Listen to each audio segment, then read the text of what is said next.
Suspense.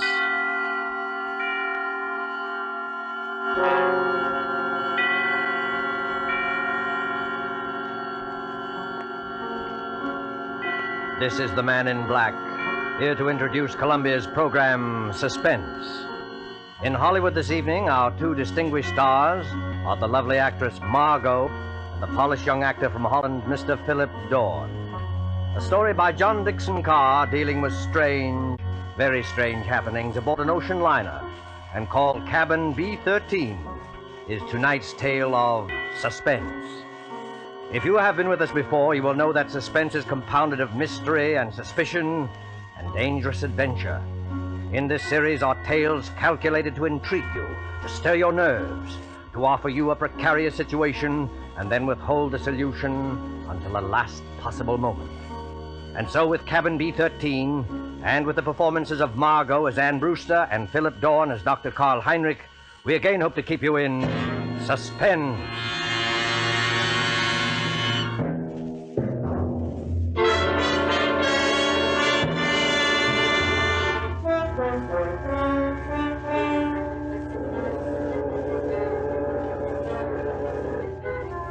Come now, in happier peacetime days, to a great ocean liner on the night of her departure for Europe.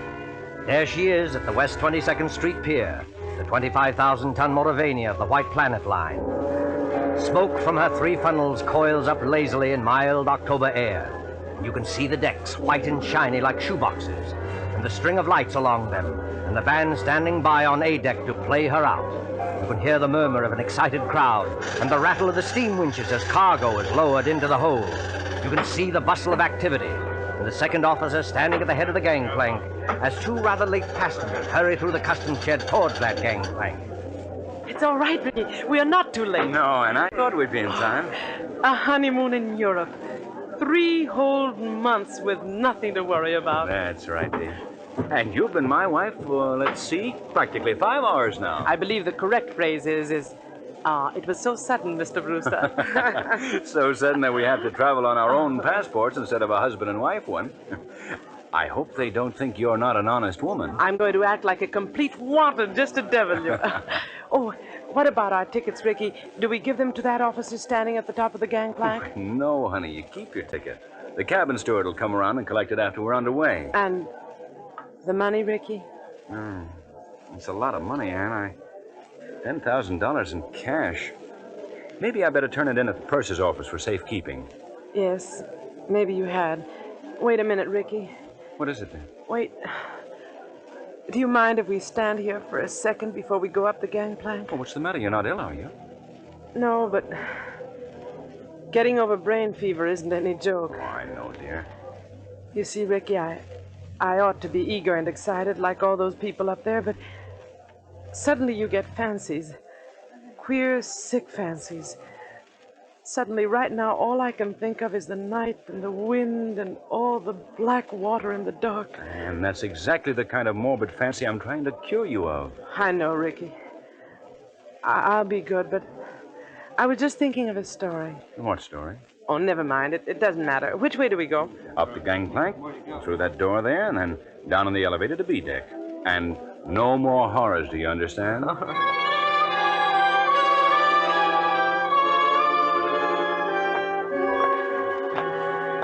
Here we are, Anne. B deck and cabin number... Good Lord. B-13. B-13.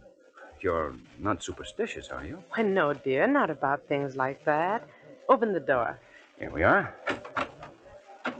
Lights on and... Oh, Ricky, darling. It's a beautiful cabin. Well, best I could get. Well, they've got our luggage in anyway, and... Over there, madam, you'll find a basket of fruit and some books from your obedient servant. Oh, you are nice to me. And I'm feeling so much better, Ricky. I will be all right, darling. Of course you will. But you won't find any detective novels among those books. Please, Ricky. Detective novels may be all right for presidents and college professors, but they're straight poison to you. You'll read love stories and like it. You know, Ricky, I keep thinking and thinking about that story I mentioned. Oh, what story, dear? It's an old one. You probably know it, but it was new to me. A woman and her daughter arrive in Paris and go to a hotel. Oh, you mean the old Paris exposition story? Yes, that's it. The daughter goes out. When she returns, her mother has disappeared. And even the hotel room isn't the same. The proprietor of the hotel swears the girl came there alone and that there never was a mother. The whole room is different when she goes back to look at it. The girl goes to the police, and they won't believe her, and she's nearly crazy. Of course, it turns out that the mother has caught bubonic plague and died, and they're hushing it up so that the visitors won't keep away from the city and ruin the whole exposition, Anne, but... you've got to stop this kind of talk. I know. But imagine being in a situation like that, with all those queer eyes staring at you, wondering if you'd lost your reason, wondering if your brain had cracked and the whole world might dissolve, and... Listen. Well, that's the last call, Anne. We'll be underway any minute now. You know, Ricky, I would like to see the skyline go past and the Statue of Liberty and the rest of it. Well, then why not go up and see it? I've got to deposit this money in the purser's office on C-Deck. But I don't like you to leave me. Oh, now look here, dear. You don't think I'm going to disappear, do you? I suppose I don't really. When I get these ideas, and I can't help it, Ricky, I wish you'd wallop me. Well, I'm not going to wallop you, Anne, but you've got to stop being afraid. You certainly won't disappear in a crowded ship with any number of people all around you. As for me, I defy Houdini himself to make me vanish. Don't talk like that. I'm not going to vanish, and neither is this cabin, dear. Now, run along. I'll join you on deck as soon as I can. All right, Ricky. I'll be good.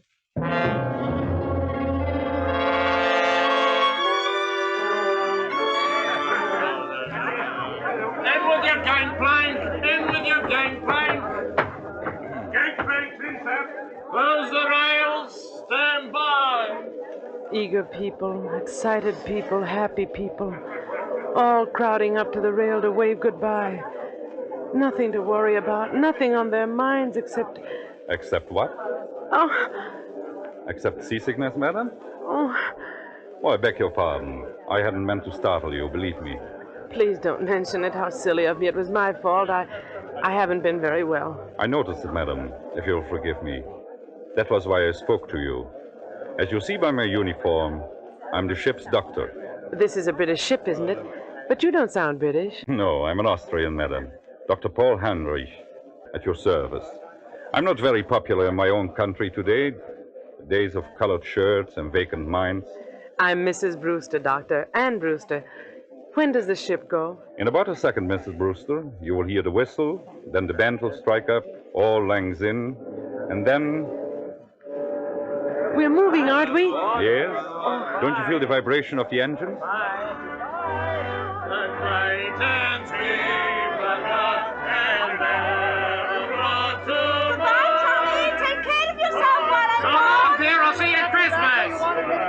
The key to the car is in the living room table drawer.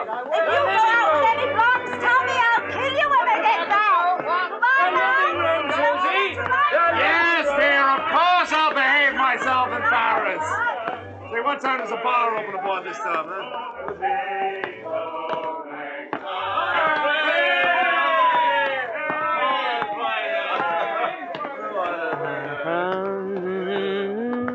I imagine this is not your first crossing, madam.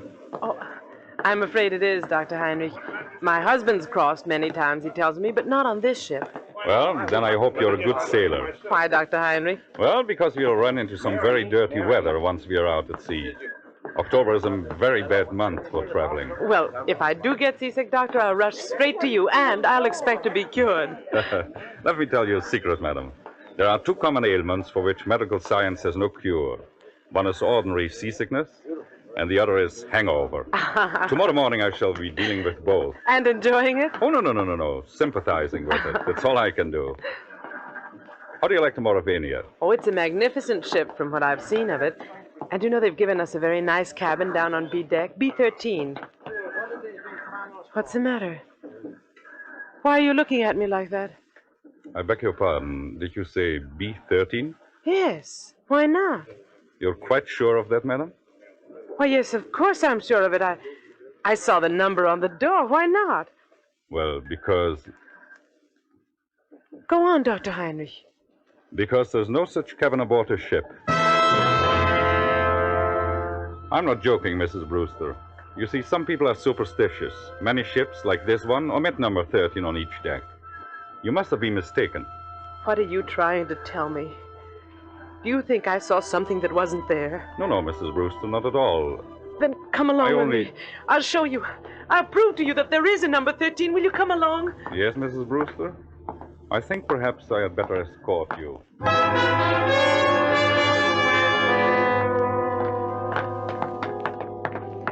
Stewardess! Yes, miss. Yes, ma'am. Come in straight away. Tell me, stewardess, this is B-deck, isn't it? B-deck, ma'am? Oh, yes, ma'am. No doubt about that. Dr. Heinrich and I have been all over this part of the ship looking for cabin number 13, but we don't... I've been trying to convince this lady stewardess that there's no such cabin number 13 on this ship. Why, there sure to heaven isn't, ma'am. And never has been. I've served aboard the Mauravania a matter of 8 years, and I ought to know. But I tell you, I saw it. I was in there. It was a big cabin with a private bathroom attached. The walls were paneled in light oak, and the furniture was rosewood and yellow satin, and the portholes were like real windows. No, that's not much good, ma'am. No, I'm afraid not. Most of the cabins hereabouts look like that. May I ask you, what name was the cabin booked in? Brewster, naturally. Mr. and Mrs. Richard E. Brewster. Here, let's have a look on my list. No, there's no Brewster here, ma'am. I tell you, I was in there. They even delivered the luggage. I saw it. Excuse me, ma'am, but I had a look-see in all the cabins I'm in charge of, just to see if the passengers wanted anything. And I don't remember any luggage with a Brewster label on it. Wait a minute. There may be a partial explanation of this. You see, that's better, Mrs. Brewster. I was hoping you might find one. Ricky, that's my husband. Ricky and I have only been married a very short time, and when my maid printed the baggage labels, she must have made them out in my maiden name. I never noticed at the time. Oh, what name might that be, ma'am? Thornton. Anne-Marie Thornton. Oh, Lord, miss. Now, why couldn't you have said that before? I remember it well. 2 silk cases and a little trunk. They're in B-16 now. Where's B-16? Right behind you, miss. You're standing practically in front of the door. Oh, thank goodness. Oh, yes, but, what about my husband's luggage? There's no gentleman's luggage in that cabin, miss. Your husband's or any other gentleman's, if you know what I mean. I won't stand for this. Where's Ricky? What have you done with Ricky? Please, Mrs. Brewster. There's one easy way to settle this. Settle it? How? Just look down the corridor. You notice the man coming towards us? The man with the 2 gold stripes around his sleeve? Well? That's Mr. Marshall, our second officer. Did you ever see him before? Yes. Yes, of course I have. He was standing at the top of the gangplank when Rick and I got aboard. Exactly. So he might be able to tell us something. Oh. Mr. Marshall? Mr. Marshall? Yes, Doctor, what's up? Would you mind coming here for a moment? Well, not at all, old boy. Always glad to oblige a chap who may have to cut me up at any moment. What may I do for you? Take a good look at this young lady. And tell me, have you seen her before? Seen her before? My dear chap, if I had overlooked, the young lady will pardon me, I know, a passenger as charming as this lady is, I would be less of the gentleman than I fancy myself. You saw her coming aboard tonight. Oh, yes, certainly. And, of course, you saw the gentleman who was with her. The gentleman who was with her? Yes. Oh, but there was nobody with her, old boy. You're quite certain of that, Mr. Marshall? My dear doctor, she was the last of them to come aboard. I'll take my Bible oath there was no other passenger with her, or ahead of her, or behind her, if it comes to that. You're lying to me. Please, Mrs. Brewster, lower your voice. I know what it is. It's the old Paris trick, like in the story. But you won't get away with it, do you hear? Now, look here, madam. I'll go to the purser, I'll go to the captain. Oh, dear Father in heaven, won't anybody believe me?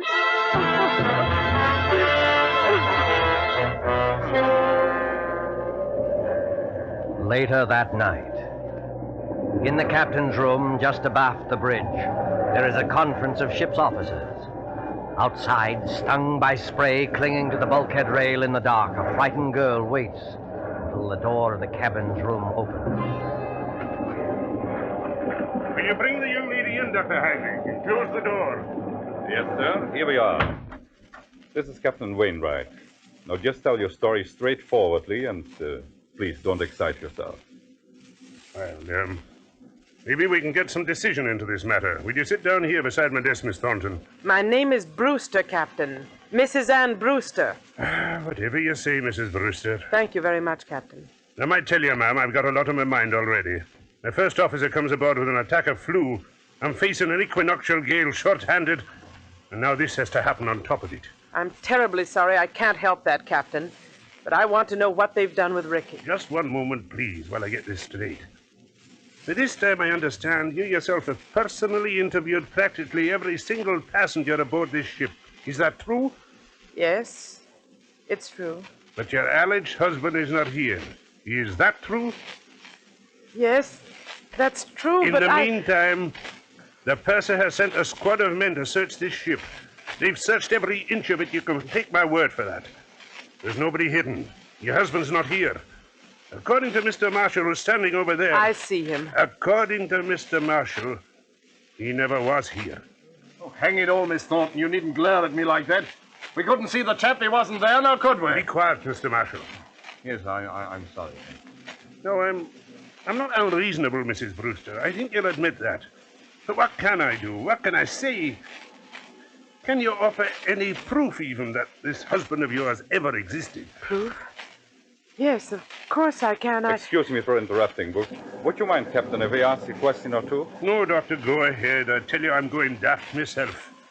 If you were married, Mrs. Brewster, you must be carrying a joint husband and wife passport. Where is that? Well, there wasn't time to get one. We each carried our own passport. Oh, I see. But still, there must be someone back in America who can confirm what you say if we got in touch by radio telephone. Your parents, for instance. I haven't got any parents. They're dead. What about relatives, then, or a guardian? My guardian is a trust company. The administrators don't even know I'm married. But somebody must have performed the ceremony of marriage. The parson, the justice of peace. Yes, of course. But, oh, I can't remember the name of the town. You don't remember the name of the town? Hold tight to your chair, Mrs. Brewster. The ship is going to pitch again. How's the glass looking, Mr. Marshall? Barometer's rising, sir. This weather won't hold long. We shall be in the fog before morning, though. We're in a fog now, if you ask me. This lady says she... I'm terribly sorry, but I'm trying to think of it. It was a little town in upstate New York where they can marry you at a moment's notice. Ricky kept the certificate. I was confused. I haven't been well. No, you haven't. You see, Ricky had been away, and he came back, and I was in love with him, and he sort of swept me off my feet, and... Oh, what's the use? Not much use, apparently. If you'll take my advice, ma'am, you'll go below to your cabin and get some sleep. I'll send the doctor down to mix you a sedative. You think I'm crazy, don't you? I think you're a little overwrought, ma'am. What I can't understand is why. Why should you want to do this? It can't be the bubonic plague this time. Bubonic plague, ma'am? Who said anything about the bubonic plague? Never mind. But I'll show you. You're all against me, except maybe the doctor. But I'll show you. I'll prove it to you. I am going downstairs, and I don't want anybody to follow me. Good night. Good night, all of you. Well, I'm glad that's over. Look here, Mr. Marshall. Huh? You think it's quite safe to trust her out there alone? Well, I don't know, sir. She's mad as a hatter, if you ask me. You think she might do something foolish? Well, I think she might chuck herself overboard if we're not careful. What's your opinion, Doctor? I can give you my opinion, gentlemen, in a very few words. That girl is as sane as you are. What's that? Wait and hear what I have to say. I shared your own belief at first, but I've been talking to her all evening. I've heard her whole story, and there's not a psychopathic trait in her nature. She firmly believes in this husband. Yes, Doctor. A lot of people firmly believe they're Napoleon, but they get tossed into loony bins, that's the same. This matter is not a joke, Mr. Marshall. I tell you, this man exists. Or did exist. What do you mean, Doctor? I suppose he has been murdered. Perhaps he has been murdered and thrown overboard. Murdered? Thrown overboard? If you remember, Richard Brewster was carrying a very large sum of money in cash. His wife's wedding gifts. Practically all her inheritance. He meant to go to the purser's office, but he never got there. That money might have been a great temptation. To whom? To a stewardess, perhaps, or even to a ship's officer. Just exactly what are you getting at? Well, numbers on doors can be changed easily enough. Just print a small card and put it on the metal slot on the door. I still want to know what you're driving at. If you use your intelligence, gentlemen, I think you will understand how a man can be made to vanish into thin air. And why Mr. Marshall saw never another passenger. You still don't see it? No, I do not. Well, then listen, and I'll explain exactly how a situation like this...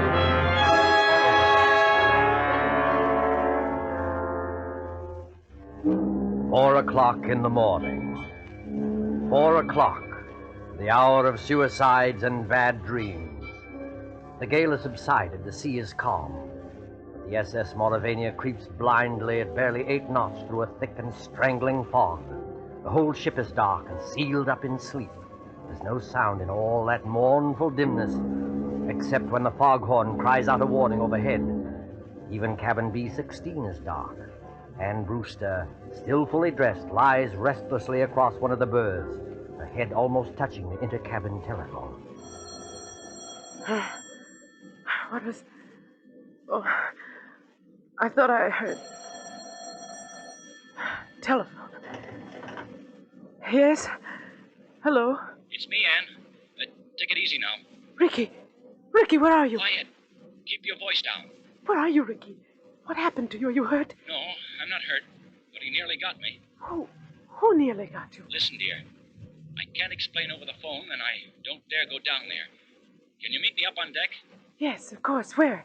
Do you know the boat deck? Boat deck? Which one is that? The top deck, where all the lifeboats are slung. Oh, yes, I know it. Well, go to the starboard side. Yes? That's the right-hand side, facing forward. Find the 4th lifeboat from the aft companionway. Yes. There's a thick fog, and nobody will see us. Ricky. What is it? Ricky! He's gone. He's gone. Excuse me, miss, but I thought I heard somebody talking in here. Stewardess, what are you doing up at this time of the night? If I might ask, miss, what are you doing up and dressed? Oh, you ought to get some sleep, miss. You really ought. It might interest you to know, stewardess, that I've just been talking to my husband. Now, look here, miss. Don't start that all over again. Please don't start that all over again. You all pretended to think I was mad, didn't you? And you nearly drove me mad. Ricky's beaten the whole crowd of you, and I'm going out on deck to meet him now. Out on deck, miss. That's what I said. Where's my coat? Don't go out there, miss. Not in the state of mind you're in. And the fog's so thick, you can't hardly see your hand in front of your face. Stand away from the door, please. Suppose, miss, I didn't want to let you go out there. I don't think that would matter much. You've probably heard that mad people have 10 times ordinary strength, and I'm stronger than you anyway. Miss, I'm a begging you. Stand away from that door.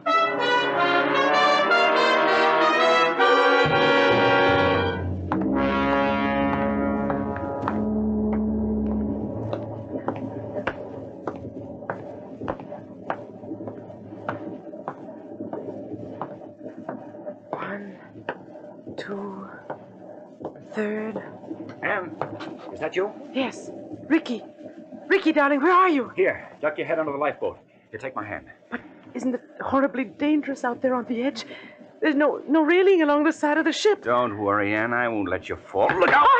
Oh, went overboard here. We're well aft near the propellers. The suction would carry into the propeller blades and... Listen. I can't hear anything except the foghorn. Yeah, but I can. There's somebody walking along the deck. And I can see a flashlight moving in the fog. You're quite right, my friend.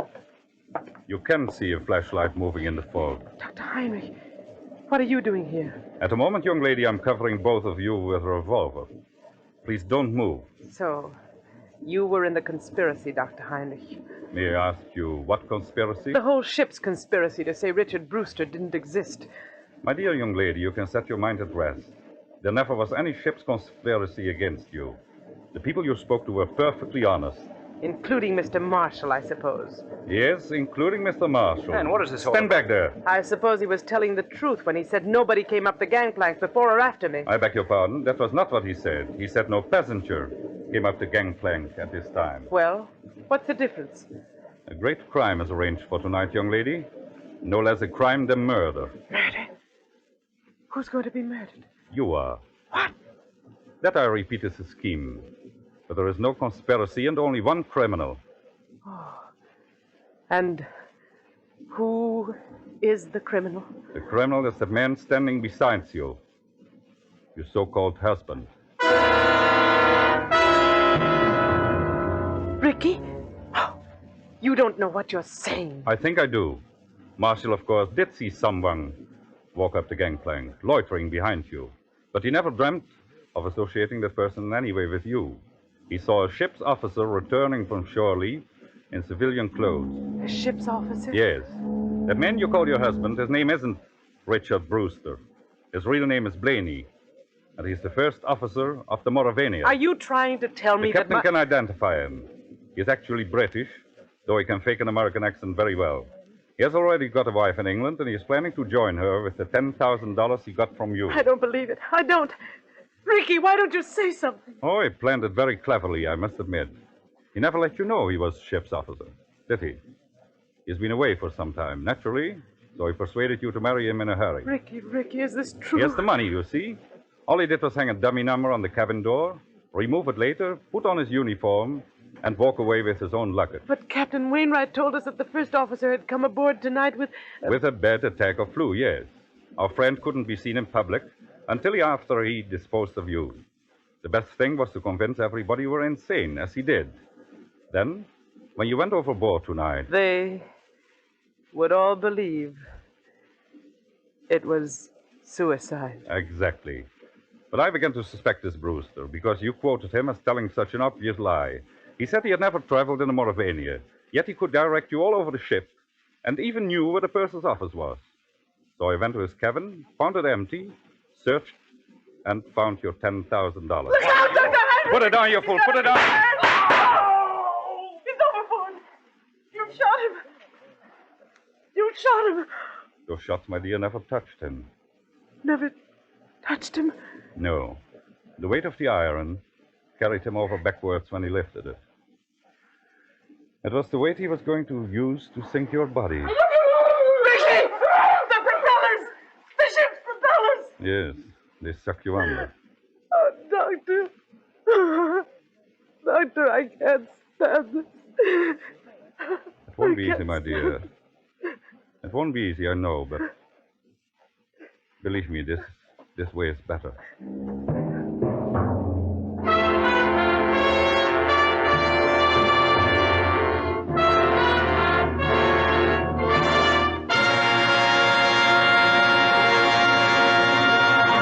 And so closes Cabin B-13, starring Margot and Philip Dorn. Tonight's tale of Suspense. With our two stars tonight were Dennis Hoy as Captain Wainwright and William Johnstone as Ricky Brewster. This is the Man in Black who conveys to you Columbia's invitation to spend this half hour in suspense with us again next week, same time, when our star will be one of the screen year's most sensational newcomers, Mr. Gene Kelly. Mr. Kelly will be supported by Hans Conried and William Johnstone. The producer and director of Suspense is William Spear, who with Lud Gluskin and Lucian Morawick, conductor and composer, and John Dixon Carr, the author, collaborated on tonight's Suspense.